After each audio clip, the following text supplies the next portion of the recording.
Sa para merr Selin nga çmimi i madh. Jo as sa mendoni. Pas plot 120 ditësh izolim, sfida të forta psikologjike dhe një rrugtim me plot ulje e ngritje, Selin u kurorëzua më në fund fituese. Ajo ngriti lart çekun në shumë lakmuar, prej 100.000 eurosh, duke mbyllur me sukses një nga aventurat më të komentuara. Por ku do të përfundojnë vërtet këto para? Siç e ka thënë edhe vet, një pjesë e buxhetit do të shkojë për bamirësi, ndërsa pjesa tjetër do të dedikohet për qëllimin e saj më të madh, thellësisht personal, bashkimet të familjes. Gjithsesi, në llogarinë e saj nuk do të kaloj e gjithashtu e premtuar në ekran. Sipas ligjit shqiptar, fitimet nga spektaklet televizive tatuan me 15% në burim. Bëni llogarit. Në 100.000 eurot e finales, shteti mba 15.000 euro, duke i lënë asaj në xhep saktësisht 85.000 euro. Megjithatë, kjo shifër është vetëm fillimi.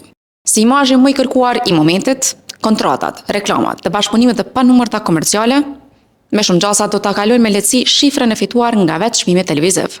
Ndërkohë, një detaj që nuk ka lënë pa vëmendje është fakti se çmimi i këtij spektakli ka mbetur i ngrirë që nga sezoni i parë.